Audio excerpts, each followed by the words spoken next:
Katu kanipor hadin bakakasi Student Union KSU kalali penikendu yuba Wailad Miki Shela Menteri Bedekmi yaktan kakoi kakhia banyakren halo ke Jingdolat kisamla Katu kanipor hadin bakakasi Student Union KSU kalali penikendu yuba Wailad Miki Shela Menteri Bedekmi yaktan kakoi kakhia banyakren halo ke Jingdolat kisamla khasi banyo yakabha Pule namar ke Jingdon jong ke SOP nalor kiwe kiman Nakaliang menteri ula ai ke jing pensai lor kani habakren siklap thoi kubor kan opai singi kan riotorik nai lor arjar husan uba Wailad Miki Shela ulong bakajing ai ka ba Pule MBBS nakabha kacela kade ke balale Katkum ke standard operating procedure SOP nalor katau ulong wala kidon ki katu kani ki Jingsngewkhia bala pensngo da ki seng bhalang henry kababun hi nakani kam kade ke balala ban Pynbeit.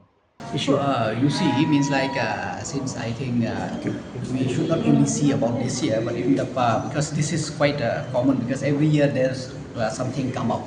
But at least this year, one thing you can say that because of the SOP we formed, so I think in order regarding the allotment of seat, I think all the parent of the student who came for the counseling, they are quite happy because they got the seat.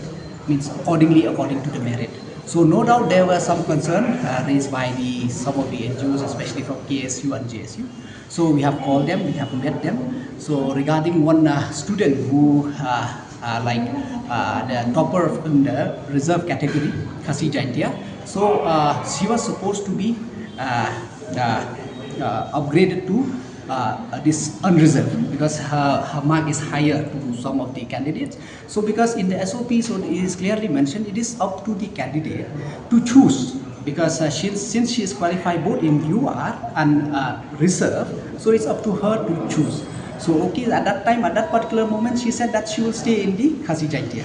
So at that moment, so that's why we declared the list. So later on, then because of the concern raised by the NGOs, and then later on she herself also called that she is ready to go to the UR. So today we call a meeting, and then from all of us, so we have come up, everyone were of the opinion since she is already agreed, then from the department also we have no issues. So I think by now everything is sorted.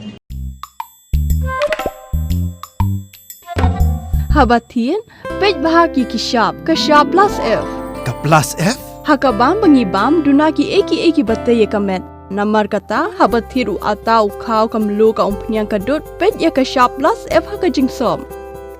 Yaki nutrient kumki vitamin bat ka ayan la icon diat bat ka bathau bha kam khata ai ka dur jingki mar bam ka jing mat lani ka rukom shed yaki. Balehi banai kita. Kadon ka we ka jing mentoy ba kongsan. Ka kot ka khia.